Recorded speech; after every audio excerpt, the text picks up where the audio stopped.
What would you do if you discovered a town that no one was supposed to know about? A place that appears on old maps, that shows up in dusty government archives. But when you drive to where it should be, there's nothing. Just an empty stretch of road, trees, silence. And yet some people swear they've been there. This isn't a ghost story. This isn't folklore. This is about a real place in America, a town that once had families, schools, businesses, and even a post office. And then one day, it simply vanished. Not burned down, not abandoned, but erased. Removed from maps, deleted from census records, and buried so deeply that even the locals nearby act like it never existed. The town's name was Derington, or at least that's what it used to be called. You won't find it on Google Maps, you won't find it in a GPS. If you ask around, you'll get blank stares, or worse, you'll be told to stop asking. But here's the terrifying part. People remember it. People who lived there as children still recall the houses, the streets, the strange unease that hung over the town. Some even claim they watched their entire community get swallowed, not by a natural disaster, but by something darker. When researchers tried to pull government records, they found blacked-out pages. When journalists asked questions, they were warned to back off. And when one man, a historian obsessed with Derington, decided to dig too deep, he disappeared too. His house was left unlocked, dinner still on the table, but he was never seen again. So what happened to this town? Why was it erased? And who or what wanted it gone? Before we dive into the theories, the whispers, and the terrifying eyewitness accounts, you need to hear this. The last known photographs of Derington were destroyed in a mysterious fire inside a county records building. The only remaining picture is one blurry shot from the 1950s, a photo that some say changes when you look at it too long. And here's the hook that will keep you up at night. People who claim to find Derington today describe the same thing. They say there's a road that shouldn't be there, a cracked, unmarked path in the woods. If you drive down it long enough, you'll see houses, old houses, collapsing, but still there. Some say they've seen lights in the windows. Some even swear they heard voices. But when they turn around to leave, the road is gone. That's right. They can't find their way back. Tonight, we're going to uncover the story of the town that doesn't exist, a town that America tried to erase, a town that maybe still waits for visitors who are foolish enough to go looking for it. If you dig deep enough into the dusty corners of old archives, sometimes you find things you weren't meant to see. That's exactly what happened when a local historian named Paul Henson began his search for Derington. He wasn't some ghost hunter or conspiracy nut.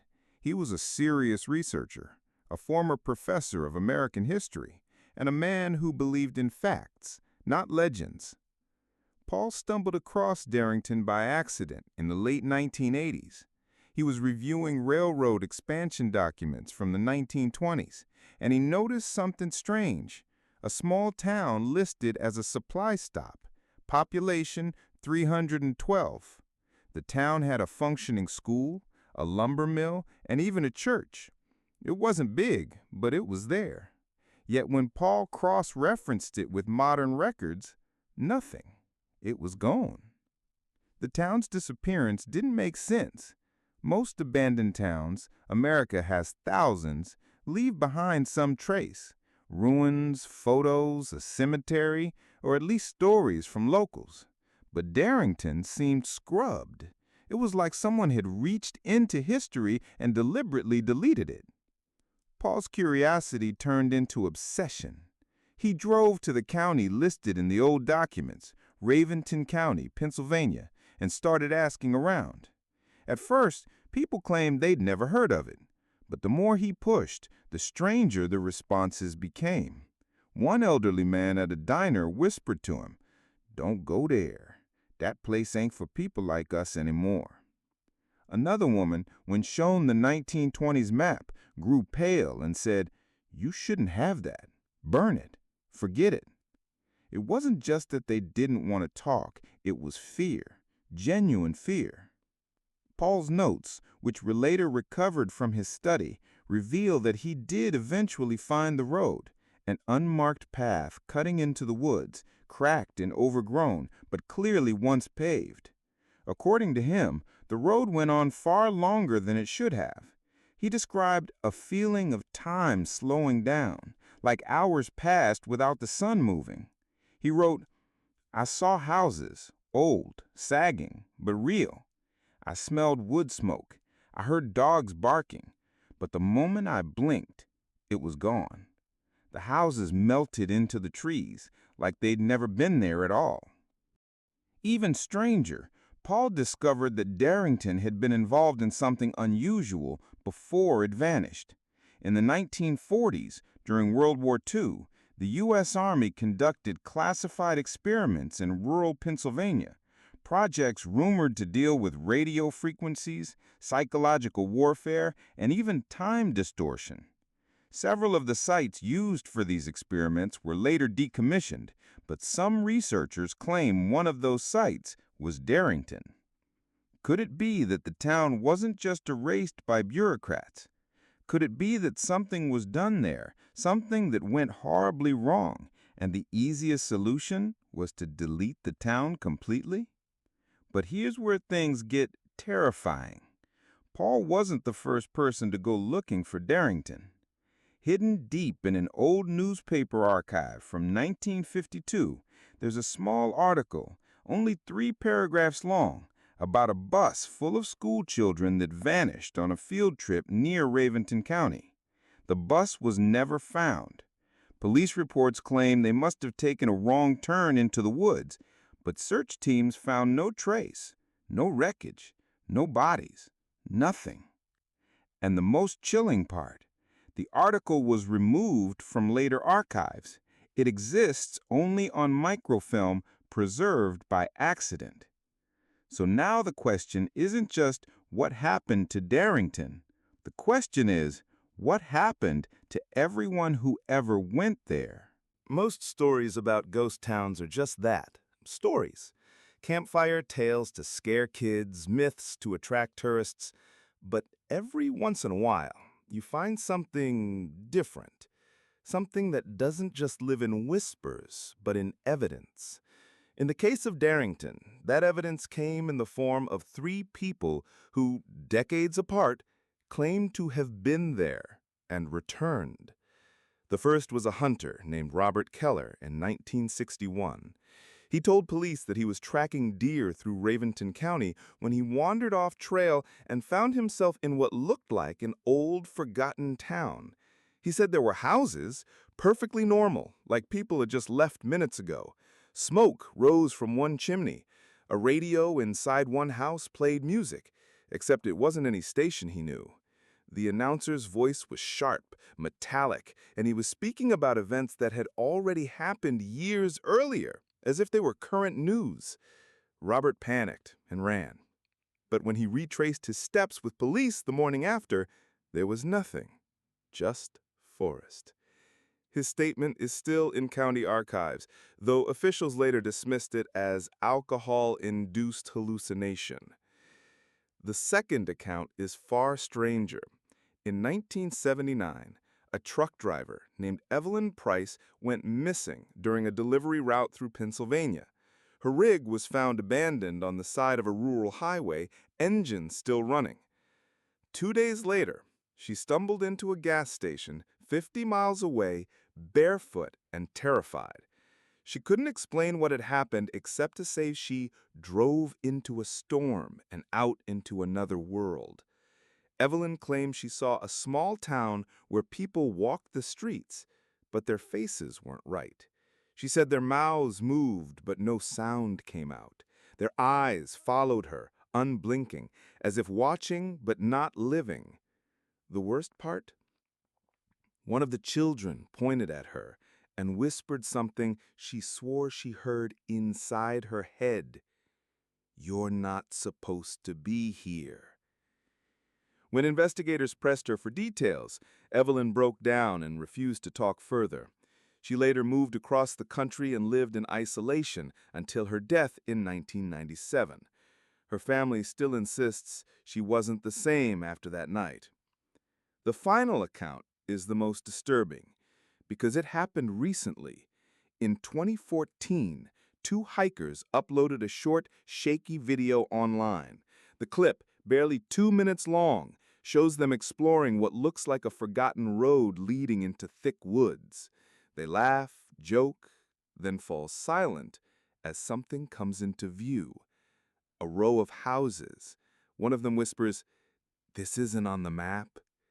The footage cuts abruptly after a scream. That video vanished within hours. The account was deleted, the source traced back to a fake profile.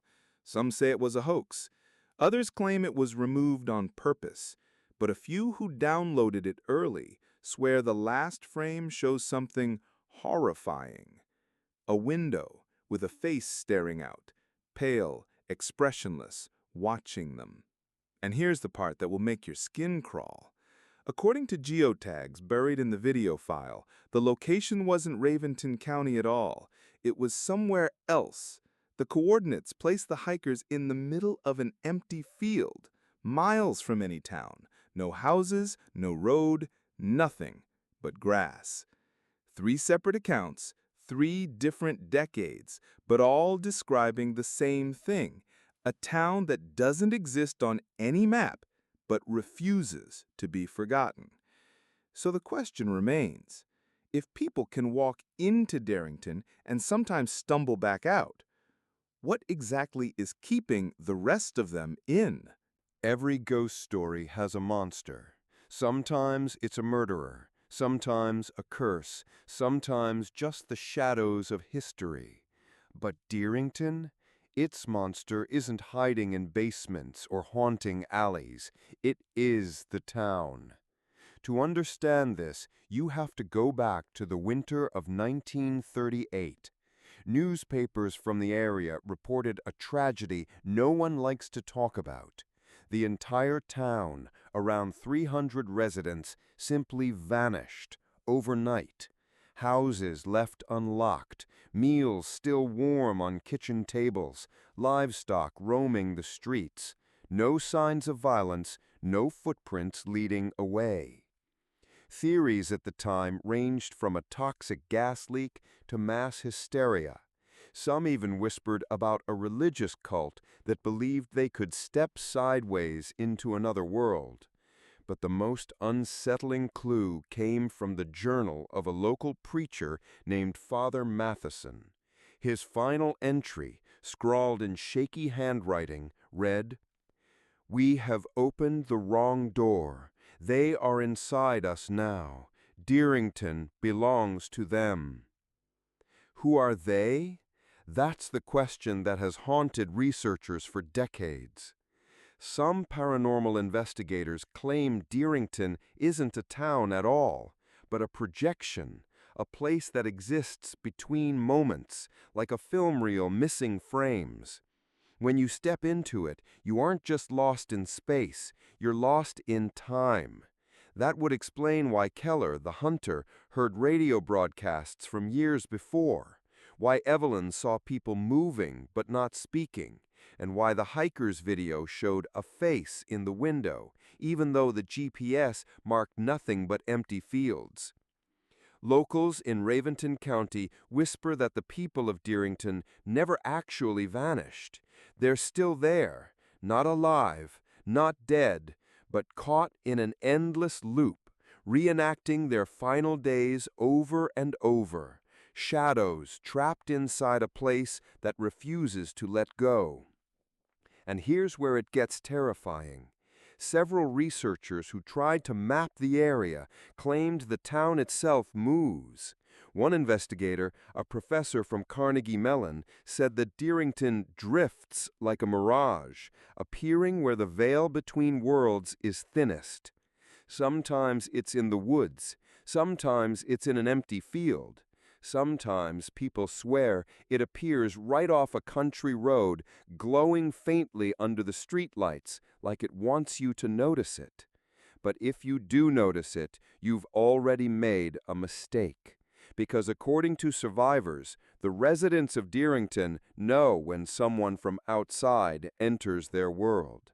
They notice immediately. They watch, they whisper, and sooner or later, they follow. Evelyn Price said the child in the street told her, "You're not supposed to be here." What she never revealed publicly, but what her family later admitted, is that she heard something else as she fled, not in her ears, but in her mind. "Stay, you belong to us now." This lines up with multiple testimonies of people who visited the site years later and reported hearing voices, their own names whispered from the tree line, in the exact voices of people they loved. So maybe the question isn't who lives in Derington. Maybe the better question is, when you see them, do they stay in their world, or do they follow you back into ours? Every urban legend leaves you with one of two feelings: relief that it's just a story, or dread that maybe, just maybe, it isn't. The story of Derington? It never gives you relief, because it doesn't end when you drive away from those woods. It doesn't end when you convince yourself you imagine the glowing streetlights, the whispers, the faces in the windows. Derington follows. Take the case of Marcus Alvarez, a long-haul trucker from Pittsburgh. He never believed in ghosts, and he sure as hell didn't believe in phantom towns. But one freezing December night in 2016, he swore he saw it. An entire town lit up along a county road he'd driven 100 times before.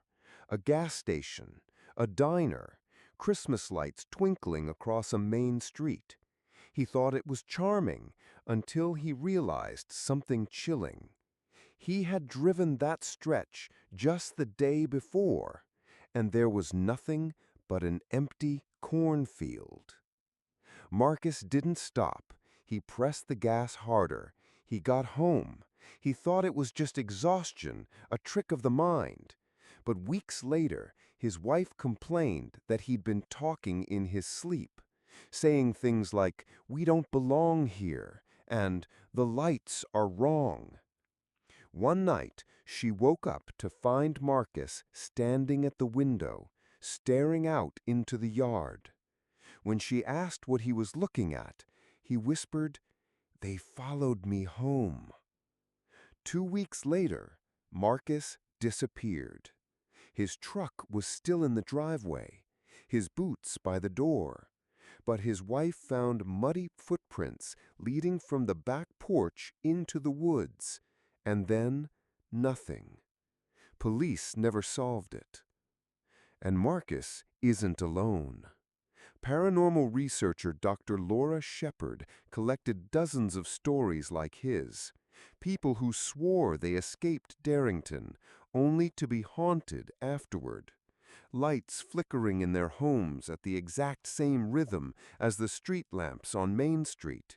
Faces reflected in mirrors, just barely out of sync with their own. Children standing at the foot of their beds whispering, "You're not supposed to be here." Here's the part that makes your skin crawl. Some claim that the more you talk about Derington, the more attention you draw from it. That by hearing its name, by imagining its empty streets, you open yourself just enough for it to notice you. That might sound like nonsense until you hear what happened to Dr. Shepard herself. In 2021, she was scheduled to appear on a late-night radio program to discuss her findings. She never showed up. The host tried calling her phone. No answer. Later that week, her assistant broke down her door. The house was empty, coffee still steaming on the kitchen counter. But on her desk there was one note, scrawled in her own handwriting. "They found me. Tell them not to look." To this day, no one has seen her again. So, what does that mean for us? For you, listening right now? Maybe Derington isn't a place you find. Maybe it's a place that finds you. Maybe every story you hear about it, every whispered legend, every grainy photo, every midnight YouTube upload is just bait. Not to scare you, but to pull you closer. And if you think that's just a story, let me ask you this. While you've been listening, have your lights flickered? Have you heard something faint behind you? The sound of footsteps, maybe a voice just quiet enough you told yourself it was nothing. Because remember what the survivors said. They know when you're listening, and once you've noticed them, they don't stay in their world. They follow.